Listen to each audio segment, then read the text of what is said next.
contadores y los abogados, los plazos son para cumplirlos, si no, ¿para qué los queremos? Entonces el último día estamos a la última hora y falta, pues falle cualquier cosa, así es que la probabilidad de que suceda sí es real, ¿no?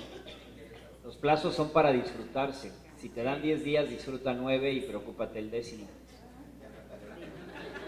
Ya, ahí en la parte de la espontaneidad, como platicábamos ahorita, en efecto, sí, el artículo 73 del Código Fiscal de la Federación establece la figura de la espontaneidad y normalmente es para exceptuar de la imposición de multas cuando se cumpla así con esa característica, de manera espontánea. Y es el único punto a donde se da la referencia de la espontaneidad.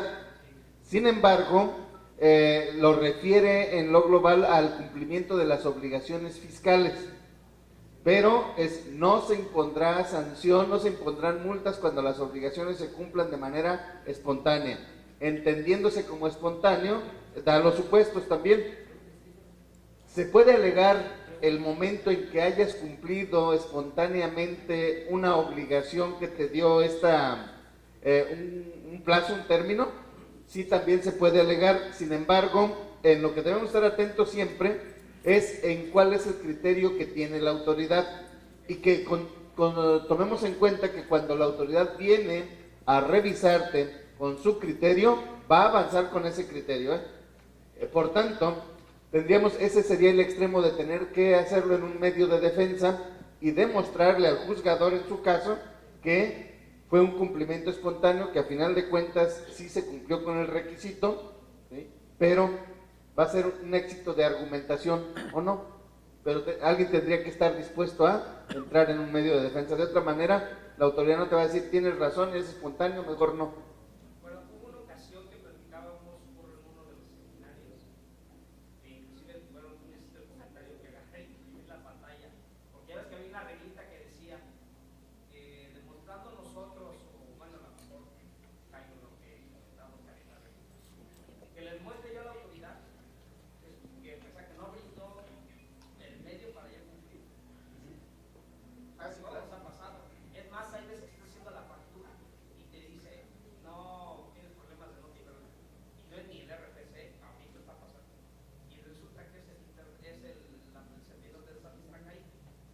Esta cuestión sí le hemos dicho así como para efectos de tener la evidencia que yo no pude cumplir por causas ajenas a lo que yo estaba manejando.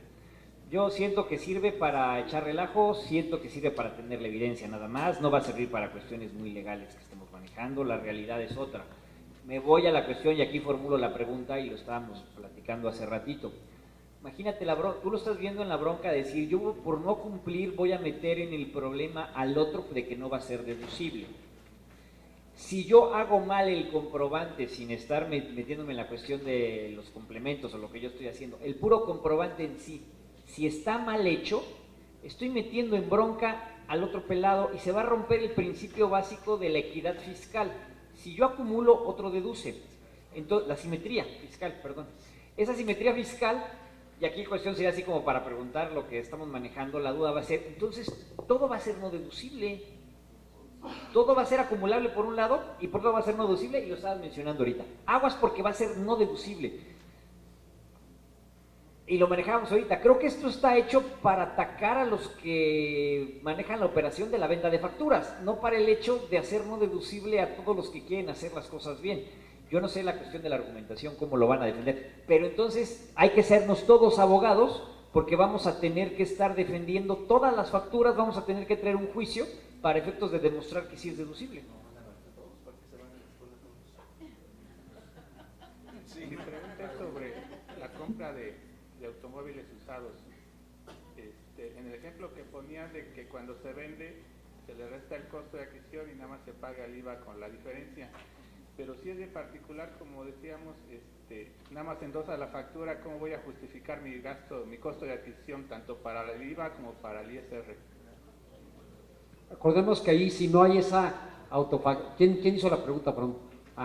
Acordemos que digamos, si no hay una autofacturación y además con los requisitos que me da la opción, la miscelánea y todo, sería no deducible el costo y sería acumulable totalmente la operación.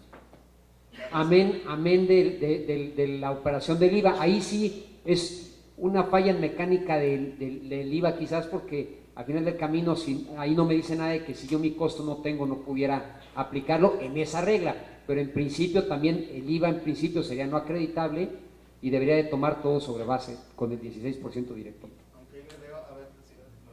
Veo que no es entre empresas, no es empresario, no es actividad empresarial, por tanto si fuera el extremo de que son dos personas que no son contribuyentes de actividad empresarial y están enajenando un vehículo usado, entonces cae en el supuesto de la exención del artículo 15.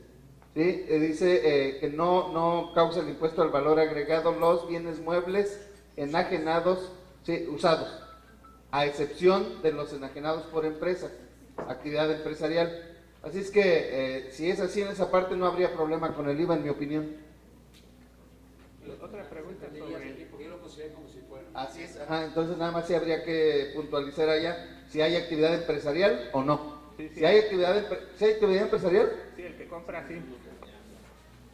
el que compra tiene actividad empresarial. Sí. Él está teniendo un costo perfectamente identificado por la forma en cómo pagó y cuánto pagó. Y es la parte que tendrá que demostrar para conocer el costo al que se referían ahorita, y dejar al final solamente la parte del valor agregado, que es en realidad la parte que permite es el 29 del reglamento de IVA, ¿no? Así es. Ok. Y otra pregunta, la declaración informativa de sueldos y salarios, ¿ya la del 2017 ya no es obligación o...? No, ya. De hecho ahí, como comentó hace un rato un poco, hubo un artículo transitorio, noveno transitorio, en las modificaciones de 2014, donde decían, oye, el día que se active lo de las facturas, ya no se tendrá la obligación. Entonces, ese artículo transitorio, ahí citaba precisamente, hacía referencia a las otras obligaciones de los contribuyentes, hasta incluía el 143 también. Dice, oye, ya no hay que presentarlas. Entonces, todas esas informativas de retención, de las mismas constancias de retención, ya no aplicaría presentarlas. Igual que por ahí creo que había la duda, la de la DIOT tampoco. Y ese es, quien tenga duda se va al noveno transitorio del 2014, y ahí vienen exactamente las fracciones de las otras obligaciones del contribuyente que ya no estarían aplicadas. Y ahí está, dentro de ellas está la DIOT. O sea, la DIOT para 2018 ya no se va a presentar. En principio ya no. ¿Se acuerdan que les dije de una pregunta que había hecho y demás? Una de las que había hecho fue precisamente esa, y cada quien trae un concepto diferente. ¿Sí? Lo comenté yo con el de asistencia contribuyente de una de las administraciones. Me decía, es que los que contestan son chavos que no están totalmente en el mismo canal. Y dije, pues entonces, ¿de qué me sirve a mí como contribuyente? Yo te puedo imprimir, pues decían, oye, es que sí es válido que tú tengas una impresión de un chat. Sí, yo puedo armar y cambiarle al chat lo que quiera. Y a la hora de un juicio o un pleito, pues el chat que haya tenido, con quien haya sido, no tiene ninguna validez jurídica. Entonces, ahí es donde queda un poco la duda.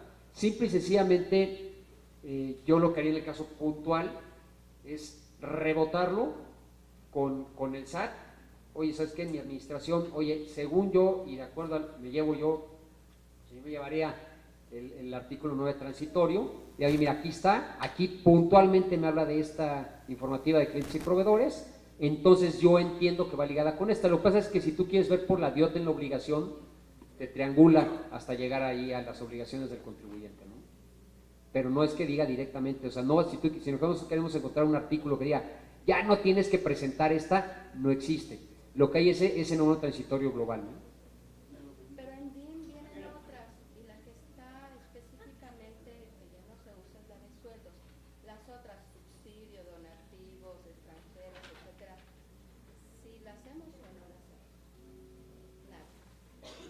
Ya, puntualmente, las que cita el artículo dice más o menos ese transitorio.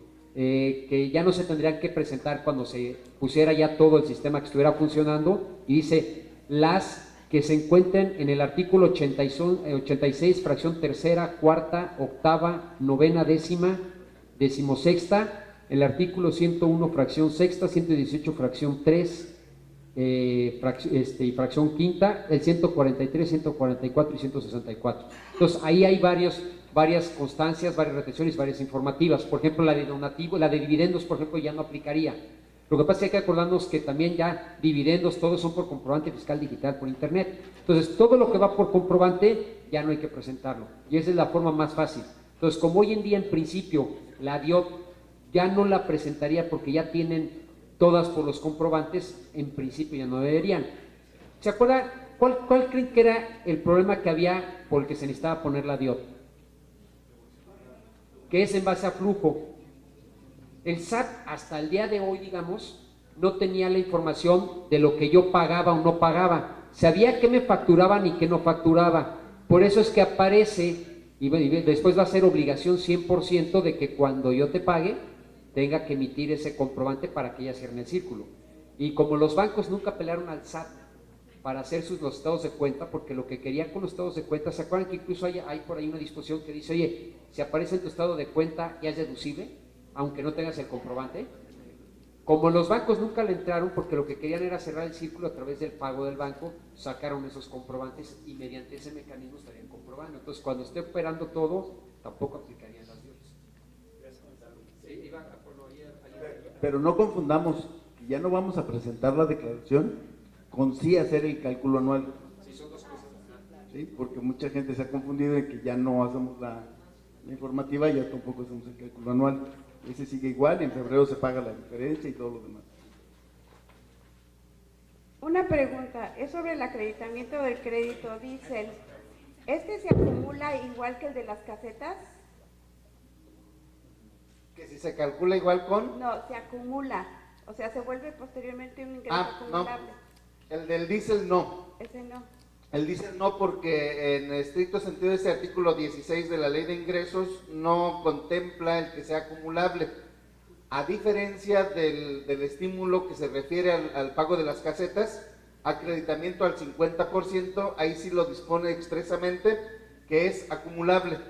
Entonces es la parte y la diferencia importante que se da en los estímulos, son acumulables solo que la ley lo disponga. Y en ese caso del IEPS, no. Okay. Gracias. ¿Va contadora? Sí. ¿Usted? Buenas noches. Yo tengo una pregunta acerca del Bitcoin.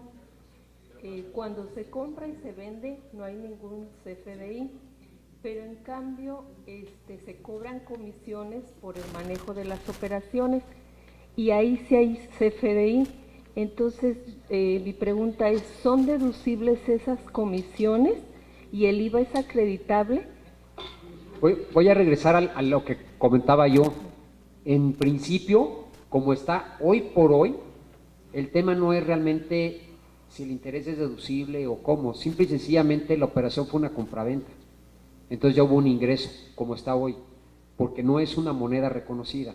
Y la única moneda, o sea, la única excepción que me dan como exención es cuando yo hago las operaciones con moneda. Como no es una moneda reconocida, se considera que lo que yo estoy haciendo es comprando y vendiendo. O sea, yo compro unos Bitcoin a cambio de un dinero en efectivo. Entonces es una operación de compraventa. Entonces ahí estaría grabada para IVA y como un ingreso. Ese poniendo el primer punto. Ahora el segundo, los intereses en principio, me gustó el término como abogado, contador. Oye, como si está cambiando a final del camino, mi situación se convierte en un ingreso acumulable y en una deducción. La comisión, ¿qué es lo que pasa puntual ahorita? Que puede ser que nada más tenga la pura comisión como gasto y el ingreso no se haya dado porque no lo ha vendido. Ajá. Pero Ajá. entonces, si yo vendo, o ahí sí tengo que reflejar ya sea una pérdida. Nada más una aguas, utilidad. porque sí, lo que yo a lo que me refiero es, nada más aguas, si yo no traigo la inquietud o mi concepto es que no es un ingreso acumulable porque no es una operación de compraventa y me estoy metiendo a reconocer los intereses, entonces yo mismo me estoy comprando, por no pagar la comisión estoy con el riesgo de tener que acumular un ingreso por la operación de compraventa. A lo mejor ahorita no lo he vendido, pero cuando lo venda, ¿cómo voy a comprobar mi costo y todo? Porque no está reconocido. No sé si estoy diciendo claro, al no ser reconocido, Ajá. ese ingreso es un ingreso acumulable completito y grabado para IVA. En Europa, los países que ya lo han reconocido, lo han hecho exento, le han dado un tratamiento como si fueran operaciones en bolsa, etcétera, exentas de IVA y con un tratamiento especial para impuesto sobre la renta. Aquí en México no lo hay. Entonces, hoy en día toda la operación sería un ingreso y las deducciones la ventaja que hay es que habla de conceptos de comisiones, intereses y pone de dar, prestar y permitir y todo el rollo, entonces por ahí sí se podía tomar la deducción, pero nada más, si yo tomo la deducción, después el SAT me va a decir, pues entonces, como no había ninguna regla, también me acumulas todo, no sé si coincidan. Yo creo que insistiría sí precisamente en esa parte de la acumulación o del incremento del patrimonio, ¿no? Porque si estoy en una operación de compra-venta, a la hora que las adquiero intercambiando ese dinero moneda mexicana, a la hora que entrego eso y tomo algo a cambio, estoy adquiriendo. Esa operación debe estar soportada con un documento que sea deducible y dependerá entonces ahora dónde se compró, para saber entonces como incluso si será una importación o no será una importación de una mercancía, aunque sea en esas características. Luego, a la hora de venderlo, que también va a ocurrir, lo vendo, naturalmente es una acumulación de ingreso, pero ¿dónde quedó su costo si no tengo una forma de comprobarlo? Ajá. Y ahí hay que ver entonces que dentro de los requisitos para las importaciones, que podría ser el caso en este punto, es indispensable que se hayan pagado, ¿sí?, los impuestos de la importación. Por tanto, debió haber existido toda esa operación. Por hoy, en mi opinión, sí va a seguir siendo un conflicto, una parte importante mientras no se identifique perfectamente. Y hacia el impuesto de la renta hay que ver incremento de patrimonio o no. Y va a ser una complicación. Pero entonces, Y de hecho algo importante es que el tema tienen que arreglarlo desde el punto de vista primeramente financiero, darle ese reconocimiento para que pueda entrar. A lo mejor si se hace una reforma en la parte financiera, a lo mejor vamos a llegar a la conclusión de, oye, perfecto, ya lo subieron acá, entonces se le va a dar un tratamiento como si fuera una acción, una inversión o lo que sea. Ajá. El problema que hay hoy en día es que no existe, o sea, no existe la definición de eso legislativa, o sea, legalmente hablando o financieramente hablando. Entonces, al no haberlo, se considera como que cuando hice la operación, fue buen punto por lo del extranjero, o sea, de la operación si fue una importación, porque hasta habría un riesgo de retención. O sea, como no opera y lo operé yo fuera, hasta podría haber el riesgo hasta de que hice una operación con un extranjero donde tenía que haber retenido. Y las comisiones para hacerse deducibles tenía que haber hecho una retención o un gross up. A lo mejor hasta habría que analizarlo más a detalle. Yo la verdad no he visto cómo vienen los comprobantes de las comisiones, pero posiblemente viendo la comisión del extranjero y todo, hasta un gross up tendríamos que hacer para que la tasa fuera directa y no tuviera ningún riesgo. es que la factura de la comisión sí es expedida aquí en México, o sea, cumple con los requisitos, pero las comisiones, la compra es así, no hay registro, únicamente la salida de bancos. Entonces yo lo que pensaba es considerarlo como una inversión y entonces ya si yo vendo, entonces reflejar la utilidad y si hay utilidad y entonces grabar únicamente la utilidad, como una utilidad cambiaria por decirlo así, o sea, así manejarlo. El problema no que sé. hay es que el SAT, Ajá. hay que acordarnos que cuando, o sea, la ley me dice, acumularás todos los ingresos, todo lo que mueva tu patrimonio lo acumularás. Y en las deducciones dice, podrás deducir de acuerdo a lo que yo te diga. ¿Qué puede pasar? Que me diga, no es deducible el gasto, el costo, y me diga, pero sí recibiste el ingreso. Subo y todo convertido. Entonces, pudiera ser un ingreso acumulable sin la deducción y la única deducción fueran las comisiones. Pero entonces sería acumulable o sea, todo lo que como cuando está el día yo de hoy, venda. todo, no, como Todo. está hoy todo el día, todo, porque no existe el costo. Ajá. ¿Con qué comprobamos el costo? Ese es el problema. En cuanto, sé que ya está En la revisión, práctica. es más, sé que ya hay un proyecto, mismo Ajá. que no he leído ni pero sé que ya hay un proyecto donde están haciendo ese reconocimiento. Pero mientras no se reconozca financieramente, nunca lo vamos a poder reconocer fiscalmente, porque no tenemos con qué comprobar ese costo. Pero entonces sí hay que acumular, pero no deducir. Sí. ¿Así lo entiendo? Sí, ¿Sí? así es como está hoy en día. ¿Qué está pasando en la realidad? Que nadie, o sea, todo el mundo entra, vende, hace todo y nadie está acumulando y no está deduciendo, Ajá. hasta que no haya algo. Ahora sí que alguno comentó que, y es creo que fuiste tú, ¿no?, de que nadie está obligado a lo imposible. Y dos, tenemos la libertad de que nosotros podemos decidir qué hacemos, ¿no? Entonces, al final del camino, oye, no está tipificado en la ley, no está tipificado en ningún lado, reconozco que afectó mi patrimonio, pero pues, no veo por qué lo tenga que acumular, o sea, jugar un poquito a que la Virgen me hable, ¿no? Ajá. Sí, y luego otra pregunta. En el caso, por ejemplo, una persona física, o sea, recibe dinero de su papá. Entonces, eso yo sé que, bueno, según tengo entendido, no es acumulable, pero ¿con qué requisitos qué requisitos se deben de cumplir para que no sea acumulable? O sea, demostrar que en verdad fue. Sí, otra vez entramos con el rollo, hay que observar en cada una de las leyes cuál es el objeto de cada una. Y naturalmente el objeto de la ley del impuesto sobre la renta es el incremento del patrimonio. Luego me convierto en un sujeto cuando caigo en esos supuestos del incremento. La ley por sí contemplará también descargas en las bases, que les llamamos exenciones. ¿Vamos bien? Puede ser parcial o total. Y para el caso, en el planteamiento es una donación. Una donación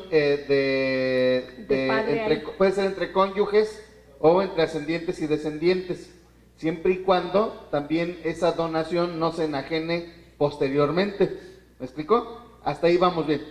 Pero en este caso, si se trata de dinero, la forma de dejar con certidumbre esta operación es con un contrato. Un contrato de donación, que en la donación pueden ser perfectamente bienes, dinero, lo que sea. Y va a ser una forma para identificar el origen. Luego, por el otro lado, habrá que ver también si hay un origen perfectamente identificado para el que está donando. ¿Sí? Porque si él nunca ha pagado contribución respecto de aquello, se liga y entonces hablamos ahora de una discrepancia.